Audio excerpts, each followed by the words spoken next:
Nah ini kan artinya kaum marhen kan sebagian ada yang berubah jadi buruh, tapi bisa jadi ada juga sebagian kecil yang berubah menjadi kapitalis, majikan atau kapitalis juga. Gitu. Jadi ya gampangannya adalah misalnya perampasan tanah ya. Jadi misalnya kaum marhen, PCP, tanahnya ternyata masuk konsesi hutannya korporasi, tanahnya akan jadi proyek negara ya, yang kemudian dia harus diusir dari situ. Nah itu kan berarti dia mengalami subsistence squeeze itu, karena sumber kehidupannya dirampas itu, dia nggak punya lagi alat produksi.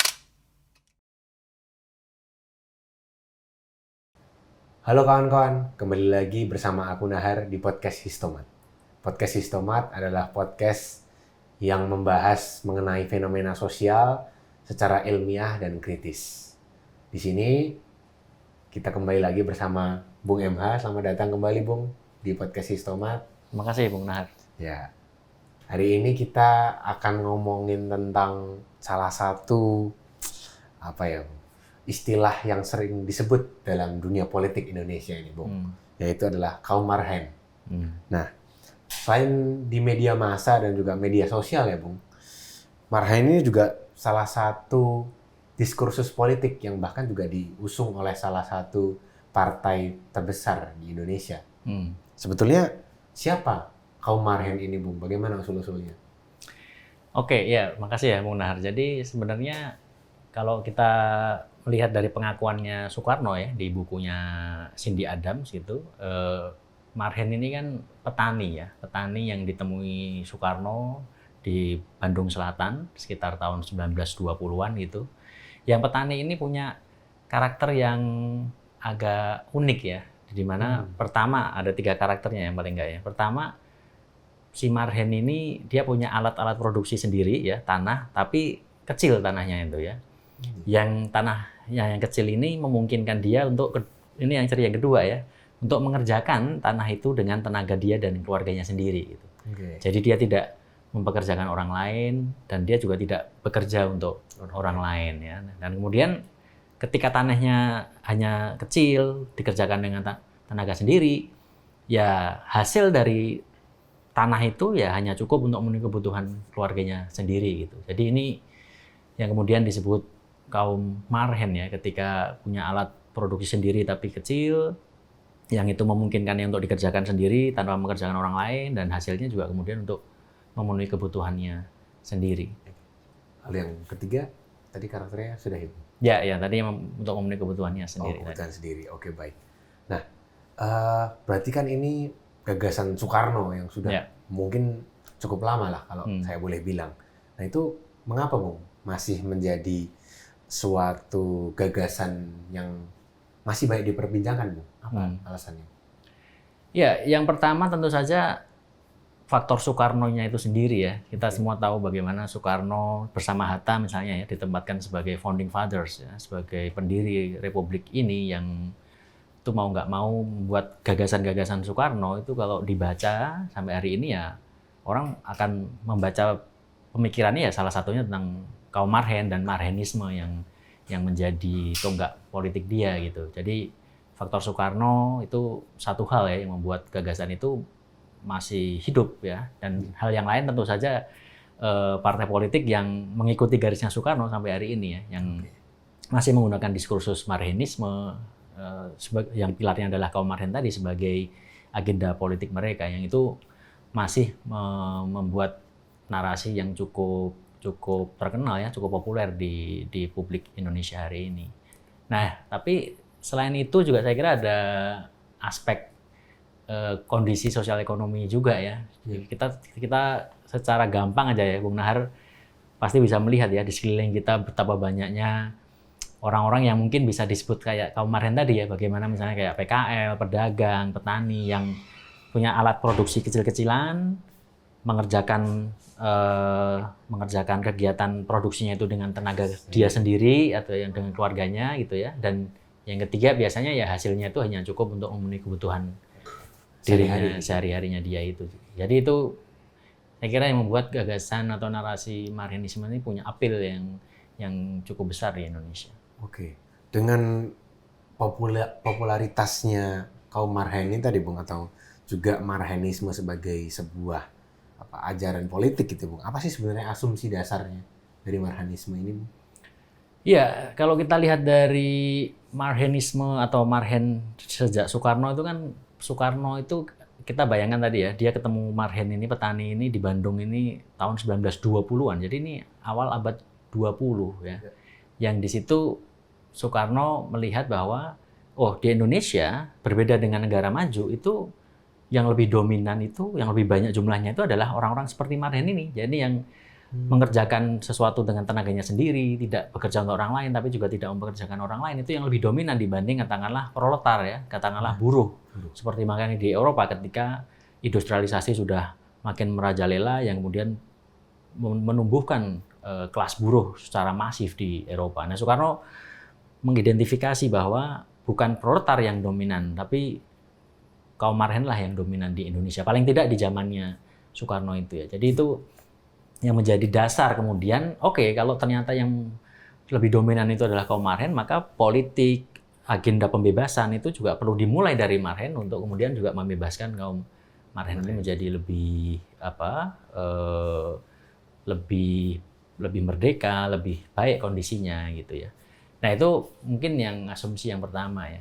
Nah yang kedua juga ada secara implisit ya pandangan bahwa Marhen ini besar dan signifikan, tapi juga Marhen ini semacam diasumsikan kira-kira ya akan jadi Marhen seterusnya gitu, Bung. Jadi mereka yang bekerja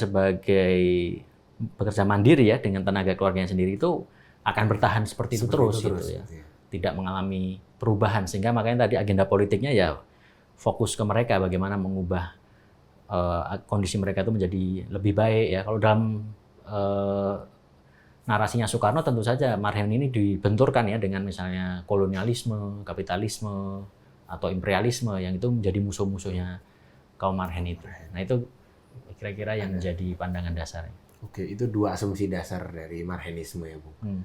Apa ada kritik atau pandangan Bung terhadap asumsi dasar ini seperti apa, Bung? Yang pertama mungkin kita bisa lihat secara objektif ya dengan data yang sekarang. Misalnya apakah kaum Marhen ini memang masih menjadi kekuatan atau jumlah yang dominan di masyarakat kita ya. Kalau di zaman Soekarno, saya kira iya. Di zaman Soekarno di tahun awal-awal abad 20 mungkin memang kaum Marhen ini yang dominan, yang besar ya. Karena kita bisa bayangkan industrialisasi manufaktur itu masih sangat terbatas di zaman itu. Sehingga kaum buruh mungkin ya memang tidak terlalu besar ya kalau dibanding dengan kaum Marhen. Tapi kalau kita lihat sejak zaman Soeharto ya, Soekarno runtuh digantikan Soeharto, kemudian investor asing mulai masuk, industrialisasi mulai cukup masif ya. Nah itu kan masyarakat juga berubah ya. Komposisi tenaga kerjaan kita juga berubah. Jadi saya lihat di data BPS itu ya di tahun 86, ini angka paling tua yang bisa saya peroleh ya. Jadi kalau menggunakan ukuran BPS itu, kaum Marhen itu angkanya berada di sekitar 45%, Bung. Ini artinya kan hampir separuh dari masyarakat Indonesia. Iya, artinya kan tinggal kurang dari separuh sebenarnya. Nggak mencapai yang dominan gitu ya. Tentu saja BPS nggak menggunakan istilah Marhen ya. Tapi mereka pakai istilah usaha sendiri ya, yang tidak dibantu siapapun. Jadi ini benar-benar ya kayak yang Soekarno bilang tadi ya, karakter yang kedua, mengerjakan segala sesuatunya sendiri. Ada juga kategori usaha yang dibantu oleh anggota keluarga yang tidak dibayar. Ya. Jadi misalnya orang jualan gorengan tapi dibantu anaknya. Nah ini saya kira juga bisa masuk kaum Marhen yang disebutkan Soekarno tadi, karena memang yang membantu ini hanya anggota keluarga dan tidak diupah ya. Nah itu saya kira bisa masuk ke situ. Dan kalau kita gabungkan dua kategori itu dari BPS tadi, maka angkanya tinggal 45% itu di tahun 86 ya, Bung ya. Nah, ketika saya cek lagi yang terbaru di tahun 2023, jadi hampir 40 tahun kemudian itu jumlahnya udah turun lagi itu. Tinggal 37% dari total orang yang bekerja di Indonesia ya. Artinya orang yang usaha sendiri atau usaha yang dibantu anggota keluarga yang tidak dibayar itu jumlahnya tinggal menurun ya, tinggal 37%. Jadi ini saya kira asumsi pertama bahwa kaum Marhen masih dominan ini, kalau kita lihat data ternyata sudah berubah ya, karena datanya yang sekarang jumlah mereka tinggal 37% gitu, dan yang mayoritas nanti adalah buruh gitu ya. Kalau data tentang mayoritas penduduk yang bekerja itu saat ini yang dominan yang apa, Bung? Berarti kalau bukan Marahen lagi. Ya, yang dominan sekarang ya buruh ya. Buruh itu di tahun 86 itu jumlahnya sekitar 53% gitu. Kemudian di tahun 2023 jumlahnya sudah hampir 60% ya, 59, sekian persen ya. Artinya memang mereka yang sekarang dominan ya. Mereka yang nggak punya alat produksi atau punya alat produksi tapi tetap nggak cukup alat produksi itu, sehingga mereka harus menjual tenaganya sepanjang tahun ya untuk diganti dengan upah, untuk memperoleh upah. Gitu. Oke, itu pandangan Bung yang pertama. Ada nggak, Bung, kritik lain? Ya, secara implisit tadi kan Marhenisme atau kaum Marhen kan dianggap akan berada dalam posisinya yang seperti itu ya, yang akan tetap bekerja dengan tenaganya sendiri gitu. Nah, ini yang kalau kita lihat dari data tadi agaknya juga agak berbeda ya, karena ternyata tadi kan Marhen menurun ya, artinya dia mengalami perubahan ya, yang tadinya 45% sekarang tinggal 37%. Sementara di sisi yang lain ada buruh yang tadinya tuh hanya 53%, sekarang malah jadi 60% gitu. Nah, di sisi yang lain ada juga kapitalis ya. Tentu saja lagi-lagi BPS nggak pakai istilah kapitalis ya, tapi BPS pakai istilah usaha yang dibantu pekerja upahan. Nah, ini berbeda ya, tadi yang usaha yang dibantu oleh pekerja anggota keluarga yang tidak dibayar. Ya. Kalau yang kapitalis ya dibantu pekerja upahan, artinya pekerjanya diupah dengan upah standar yang ada di pasaran gitu kira-kira. Nah, ini jumlahnya bertambah juga, Bung, dari yang tadinya hanya 1%, sekitar 1% di tahun 86 menjadi 3%-an di 2023 gitu. Naik ya, Bung. Nah, ini kan artinya kaum Marhen kan sebagian ada yang berubah jadi buruh, tapi bisa jadi ada juga sebagian kecil yang berubah menjadi kapitalis, majikan atau kapitalis juga gitu.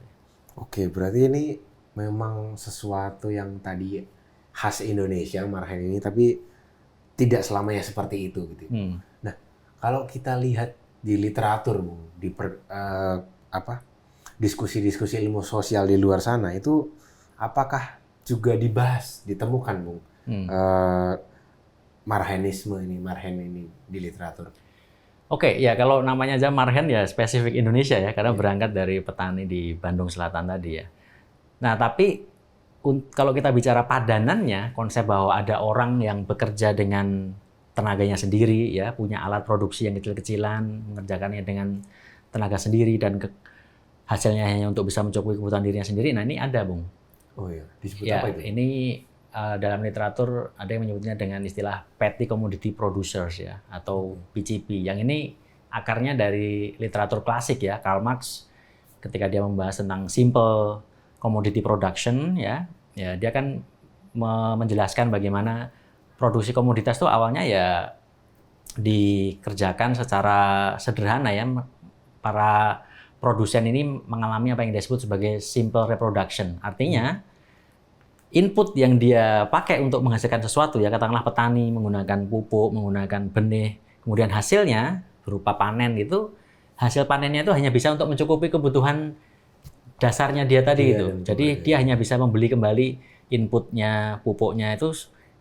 Jadi hasil panennya itu hanya bisa cukup untuk membeli apa yang dia belanjakan untuk inputnya tadi. Makanya disebut simple reproduction, karena reproduksinya hanya berputar secara sederhana di situ aja. Apa yang dia keluarin, dia inputkan untuk produksi itu, hasilnya juga sama untuk diputar lagi untuk input berikutnya lagi. Nah, ini yang Marx sebut sebagai simple reproduction. Nah, itu literatur klasik ya. Nah, dalam literatur yang lebih kontemporer itu ada penulis-penulis seperti Henry Bernstein, seperti Barbara Harris White ya, yang menjelaskan lebih jauh bagaimana watak dari petty commodity producers gitu ya, PCP tadi. Nah, menurut mereka, menurut perspektif ini, PCP ini mengalami transformasi, Bung. Jadi nggak sebuah kategori komunitas statis, yang statis, yang sama terus gitu. Jadi literatur kontemporer meng-highlight ya bagaimana PCP ini bisa mengalami, di satu sisi mengalami proletarisasi itu ya. Dia kehilangan sarana produksinya, menjadi proletar, harus menjual tenaganya. Tapi ada juga sebagian yang lain itu justru bisa menghasilkan surplus lebih banyak itu. Kemudian membeli alat-alat produksi dan kemudian malah mempekerjakan orang yang dia akhirnya menjadi kapitalis gitu ya. Menjadi majikan. Gitu. Oke, jadi ternyata dalam literatur ilmu sosial marhen ini ditemukan ya, Bung, dengan disebut sebagai kaum PCP, gitu, Bung. Tadi Bung menyebutkan bahwa salah satu problem utama dari marhenisme adalah mengasumsikan bahwa mereka adalah satu kelompok yang statis, gitu ya, Bung. Padahal ternyata tadi dari penjelasan mereka ini bisa mengalami diferensiasi kelas yang berbeda, gitu. Bisa menjadi kapitalis atau menjadi buruh. Nah, bisa Bung explore lebih jauh atau jelaskan lebih jauh soal ini? Ya, jadi dalam literatur kan tadi ya, kalau kita anggap PCP itu melakukan namanya simple reproduction ya, Bung ya. Jadi apa yang dia keluarin untuk membiayai produksinya itu hasilnya kira-kira sama gitu dengan yang kemudian hasilnya itu nanti dipakai kembali untuk membiayai input yang menjadi awal dari aktivitas produksinya itu. Jadi makanya disebut simple reproduction. Nah, simple reproduction ini bisa mengalami gangguan ketika misalnya yang tadinya hasil panennya itu dipakai untuk kembali membelikan pupuk, benih itu misalnya terinterupsi ya. Misalnya karena anaknya sakit, anaknya butuh sekolah, duit yang harus dipakai untuk membeli input ini akhirnya dipakai untuk yang lain kan. Nah, itu kan dia mengalami problem itu untuk mereproduksi secara sederhana ya, siklus kehidupannya dia sebagai PCP tadi. Nah, itu kemudian mereka bisa mengalami apa yang misalnya Bernstein sebut sebagai subsistence squeeze ya. Jadi tekanan terhadap reproduksi sederhananya itu karena kemudian mereka mengalami gangguan di reproduksinya itu. Mereka nggak bisa lagi memenuhi kebutuhan subsistensinya dengan alat produksi yang mereka miliki ya. Dan kemudian akhirnya mereka harus menjual tenaganya untuk bertahan hidup. Dan ketika mereka melakukan itu mereka udah tidak bisa lagi disebut PCP karena mereka sudah menggantungkan hidupnya dari upah, dan dengan situ mereka udah bisa disebut bagian dari kelas-kelas pekerja ya, yang lebih luas. Nah, di sisi yang lain simple reproduction itu bisa berubah ya menjadi apa yang mark sebagai expanded reproduction. Jadi reproduksi yang diperluas gitu ya. Artinya yang tadinya hasil panen hanya bisa untuk makan, subsisten, untuk kembali memulai aktivitas produksinya yang sederhana tadi, ketika dia bisa menabung, dia mendapatkan tambahan duit, dia bisa berhemat, dia bisa membeli alat-alat produksi yang baru, sehingga pada suatu saat dia bisa aja mulai mempekerjakan orang, dan itu artinya dia udah menjadi kapitalis ya, dia udah mengalami expanded reproduction. Reproduksinya itu nggak hanya sekedar subsistensi sekarang. Ketika dia udah mempekerjakan orang, dia sekarang bicaranya soal laba gitu. Dia bicaranya soal profit, dia bicaranya soal bagaimana mengembangkan usahanya, akumulasi secara terus-menerus agar dia bisa membayar upah buruh-buruhnya itu sekaligus untuk mengekspansi modal yang sebelumnya sudah dia miliki tadi. Oke, jadi tadi penjelasan lebih lanjut dari Bung terkait dengan bagaimana marhen ini bisa menjadi buruh dan juga bisa menjadi kapitalis gitu ya, Bung. Mungkin soal proses dan mekanisme apalagi sih, Bung, yang membuat marhen ini bisa menjadi buruh selain yang Bung jelaskan tadi, mungkin bisa dijelaskan lebih lanjut lagi, Bung.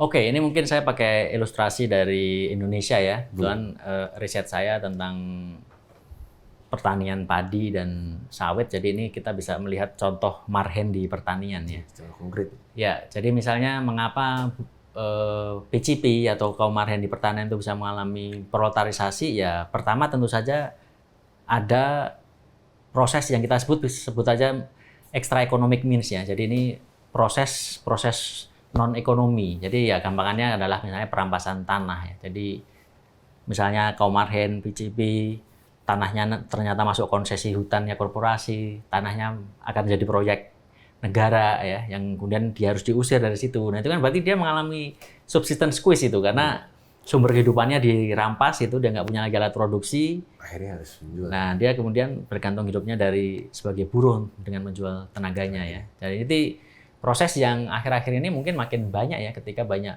misalnya proyek strategis nasional yang membuat banyak produsen pertanian itu terusir ya dari tanahnya itu ya. Oke, itu yang non ekonomi, yang ekonomi. Ya, ada proses yang lain ya, proses yang terjadi karena mekanisme pasar ya. Ini artinya orang kehilangan sumber-sumber alat-alat produksinya lewat proses pasar. Ya bisa kita sebut ya karena proses jual beli ya. Jadi misalnya ya Bung Nahar sebagai PCP atau kaum marhen mungkin pas kehidupan normal masih bisa mereproduksi secara sederhana ya kehidupannya. Tapi kalau anak sakit, ketika ada kondisi-kondisi ada anggota keluarganya yang sakit butuh uang ekstra, ada pendidikan anak yang harus dibayar atau ada hutang yang harus dibayar. Nah, itu kan dia awalnya mungkin hutang ke sana kemari untuk memenuhi kebutuhannya, tapi ketika hutang numpuk kan bisa jadi udah nggak mampu bayar, tanah yang secuil itu bisa jadi awalnya digadai. Bahkan bisa dijual. Nah, pada akhirnya bisa terjual gitu untuk membayar hutang yang makin terakumulasi, makin menumpuk tadi gitu ya. Nah, itu kan proses-proses bagaimana kemudian kaum marhen yang tadinya bisa melakukan simple reproduction itu mengalami tekanan dan akhirnya menjadi buruh ya ketika mereka kehilangan alat-alat produksinya tadi. Oke. Di sisi yang lain, Bung, bagaimana tadi kaum marhen itu bisa bertransformasi jadi kapitalis, Bung? Sementara tadi Bung cerita marhen ini sangat mungkin untuk ter-squeeze tadi. Bagaimana dengan sisi yang lain? Oke, nah ini memang aspek yang masih relatif jarang dibicarakan ya, karena banyak orang bicaranya ya proletarisasi ya, bagaimana kaum marhen, PCP itu berubah menjadi proletar ya, jadi buruh. Tapi ada aspek yang lain ya tadi Bung ya, yang meng-highlight bagaimana PCP atau kaum marhen ini sebenarnya juga bisa berubah menjadi kapitalis ya. Atau mungkin ya kita bisa sebut saja prosesnya kayak kapitalisasi gitu ya. Nah, how it works ya, bagaimana itu bekerja. Nah, ini lagi-lagi dari riset saya ya di Jawa dan Sumatera. Kira-kira ada dua mekanisme utama ya, Bung ya. Yang pertama tentu saja orang itu kalau yang tadinya simple reproduction untuk bisa terlibat menjadi expanded reproduction itu untuk bisa mengakumulasi, pertama-tama dia harus bisa menghasilkan surplus kan. Agar surplusnya itu nggak cukup hanya untuk kebutuhan dasarnya itu, tapi bisa ditabung gitu. Nah, jadi pertama-tama syaratnya memang PCP atau kaum marhen ini punya kemampuan untuk menabung. Ada surplus yang lebih besar yang dia bisa tabung secara terus-menerus gitu.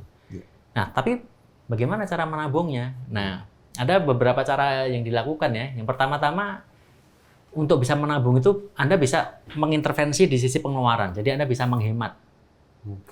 Nah, mengorbankan diri. Nah, mengorbankan diri. Ini dalam literatur ada yang menyebutnya sebagai self exploitation ya. Dalam bentuk misalnya mengurangi konsumsi sampai taraf yang ekstrim gitu. Misalnya lauknya hanya makan tahu tempe atau maksimal telur seminggu sekali. Sementara daging ayam, daging sapi itu mungkin opsi 1 tahun sekali. Ya, tahunan gitu.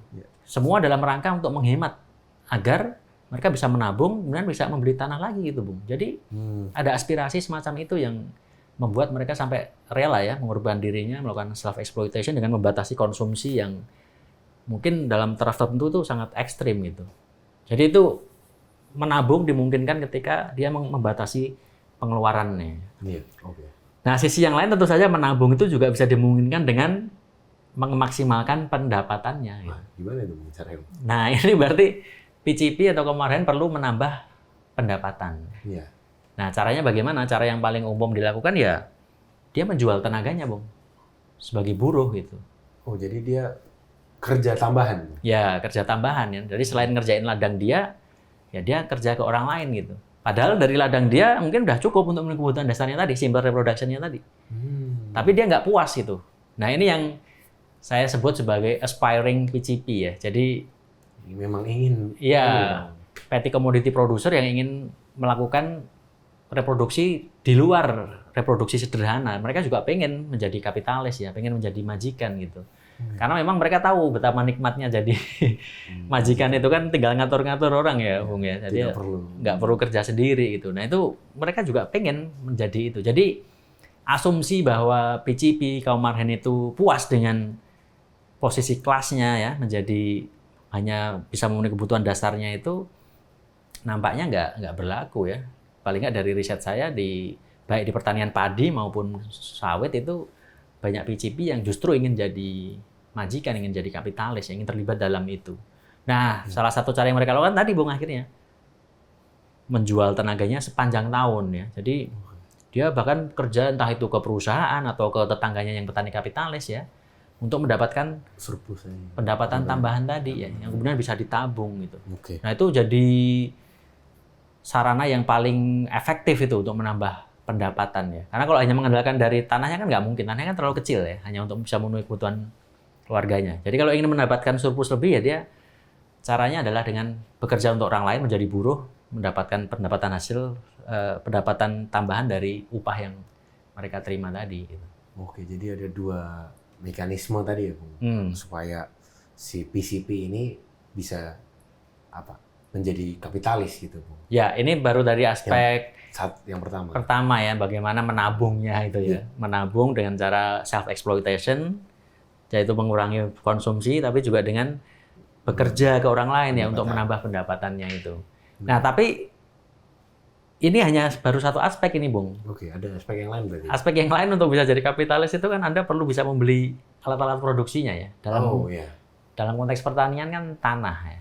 Menjadi alat produksi utamanya ya. Iya, jadi kalau misalnya Anda tadi PCP ya udah berusaha mengumpulkan duit nabung banyak, tapi kalau tanah itu harganya sangat mahal, nah Anda juga agak susah transformasi diri Anda jadi kapitalis ya. Ketika tanah itu misalnya sangat mahal di luar jangkauan. Nah ini yang saya kira membedakan ya, paling nggak dari temuan saya, membedakan antara PCP di Jawa dengan PCP di Sumatera. Jadi banyak PCP di Sumatera itu berhasil, Bung, menjadi petani kapitalis ya, transformasi menjadi kapitalis. Karena apa? Dengan dia menabung tadi ya, hasil dari dia menjual tenaganya sepanjang tahun itu, mereka bisa membeli tanah, karena tanah di sana itu relatif lebih murah dibanding di Jawa ya. Jadi perbandingannya bisa 1:6. Oh gitu. Jadi harga tanah di Sumatera itu katakanlah 1 hektar 100 juta, kalau di Jawa udah sekitar 600 juta itu 1 hektarnya.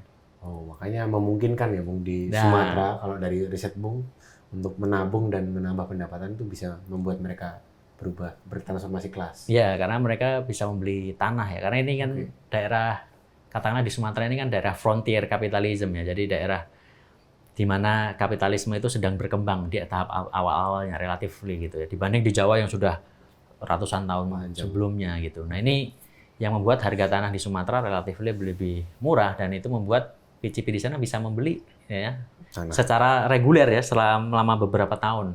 Nah sebaliknya di Jawa harga tanah yang sudah begitu mahal itu menyulitkan para kaum marhen PCP ini untuk berubah menjadi petani kapitalis ya, karena harga tanahnya sudah di luar jangkauan mereka. Tapi ini tidak mengubah ya fakta bahwa para PCP ini sebenarnya juga ingin jadi kapitalis itu. Nah, apa yang dilakukan ketika mereka nggak mampu beli tanah, Bung? Apa itu, Bung? Dari temuan Bung. Ya, yang paling sering dilakukan ketika tanah di luar jangkauan, ya mereka akhirnya menyekolahkan anaknya sampai ke pendidikan tinggi ya, kuliah itu. Jadi mereka tadi rela bekerja keras ya, menjual tenaganya sepanjang tahun, padahal hasil dari sawah mereka udah cukup untuk kebutuhan keluarganya ya, tapi mereka tetap mau menjual tenaganya, tetap mau jadi buruh untuk mendapatkan pendapatan tambahan, bahkan melakukan self exploitation ya, dengan mengurangi konsumsi. Tapi ketika harga tanah nggak terjangkau, ya udah mereka dalam tanda kutip melampiaskan surplus tabungannya itu, ya udah menguliahkan anak sampai pendidikan tinggi gitu. Harapannya agar anaknya nanti bisa dapat pekerjaan yang baik. Ya syukur-syukur nanti malah bisa beli tanah yang baru ya ketika mereka dapat pekerjaan baik di perkotaan gitu. Oke, jadi memang ada dinamika sendiri ya, Bung, di kaum marhen ini, Bung, di Indonesia. Nah, kalau mendengar penjelasan Bung tadi, ternyata marhen mengalami diferensi kelas yang berbeda-beda, Bung. Nah, kalau begitu apa implikasinya, Bung? Kalau marhen ini kan dijadikan salah satu ajaran atau ideologi politik gitu, Bung. Apakah lalu politik marhenisme ini masih punya dasarnya, Bung? Oke, yang pertama kita harus mengakui ya bagaimana Soekarno itu termasuk jeli ya sebagai pengamat sosial.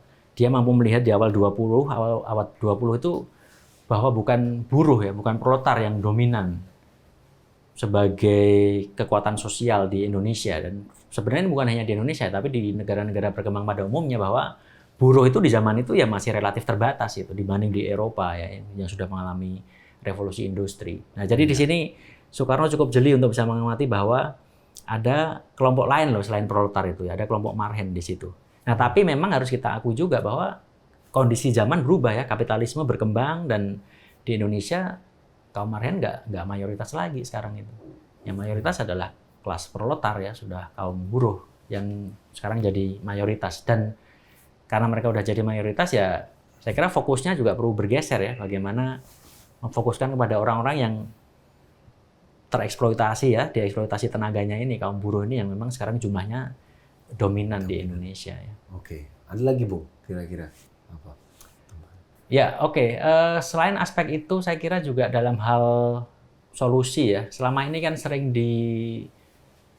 dipromosikan bahwa oke, kita harus bantu orang kecil ya, wong cilik, usaha kecil. Nah, itu biasanya bantuan-bantuannya itu sifatnya adalah memberi bantuan modal, memberi bantuan kredit, memberi bantuan input produksi ya. Kalau di pertanian berupa pupuk, pestisida, ya, benih misalnya. Nah, itu saya kira agak bertentangan dengan tujuan Soekarno sendiri ya. Soekarno itu kan ingin melawan imperialisme, kapitalisme, kolonialisme, ingin menghapuskan penindasan oleh satu kelas terhadap kelas yang lain ya, dengan mewujudkan yang dia sebut sosialisme ala Indonesia itu. Kalau kita membantu usaha-usaha kecil, kaum marhen itu dengan bantuan-bantuan subsidi, bantuan-bantuan input atau kredit, itu kan justru memungkinkan untuk ya bisa jadi kan para yang tadinya kaum PCP bisa jadi kapitalis kayak yang tadi kan. Dan ketika mereka jadi kapitalis, otomatis dia justru mengeksploitasi buruh-buruh yang dia pekerjakan itu. Meskipun buruhnya hanya 3 atau 5, tapi tetap saja dia menjadi pengeksploitasi bagi buruh-buruhnya itu. Yang itu artinya sudah bertentangan dengan cita-citanya Soekarno sendiri yang ingin menghapuskan penindasan kelas satu terhadap kelas yang lainnya gitu. Sehingga solusinya saya kira intervensinya bukan soal memberikan bantuan kepada orang-orang kecil ini ya, bantuan dalam bentuk materi untuk membuat mereka bisa berusaha secara individu itu, tapi harus ada pendekatan yang lain. Oke, begitu Bung. Jadi bahkan implikasinya sampai ke bagaimana kita menyelesaikan persoalan ini, Bung, solusi dari mengatasi kaum marhenisme itu, Bung. Oke, Bung. Berarti solusi yang selama ini ditawarkan itu justru bermasalah begitu ya, Bung. Jadi kira-kira apa solusi yang bisa ditawarkan, Bung? Oke, saya kira kita kan tidak tadi memahami ya kaum marhen atau PCP dalam literatur itu kan kelompok yang tidak statis, dia dinamis ya, bisa mengalami diferensiasi kelas baik menjadi kapitalis atau menjadi buruh ya, mengalami proletarisasi. Sehingga solusinya tidak bisa hanya sekedar memberi bantuan kepada para PCP ini gitu. Karena kalau hanya memberi bantuan itu bisa jadi mereka malah jadi kapitalis yang mengeksploitasi buruh-buruh berikutnya gitu ya. Nah, justru mestinya perhatian itu diarahkan pada bagaimana kita mengubah tatanan sosial yang memungkinkan kok bisa sampai terjadi diferensiasi kelas itu. Diferensiasi kelas ini kan dimungkinkan berkat adanya kepemilikan pribadi terhadap alat-alat produksi ya.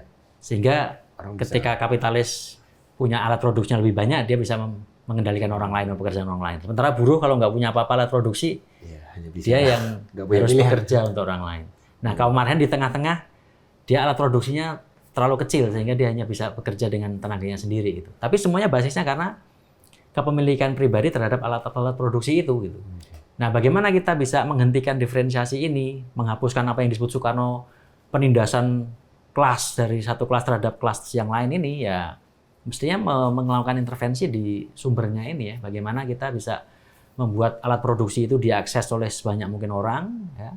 Ada yang menyebutnya kolektivisasi, ya. Ada yang menyebutnya bentuk koperasi kolektif di mana alat-alat produksi itu dikuasai secara bersama-sama oleh orang-orang yang benar-benar bekerja di situ.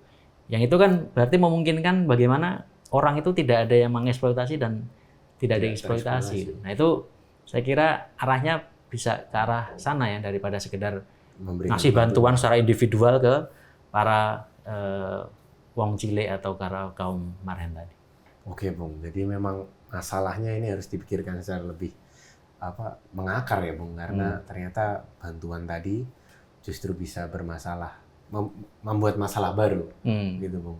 Terima kasih sekali, Bung, pandangan Bung terhadap kaum marhen ini.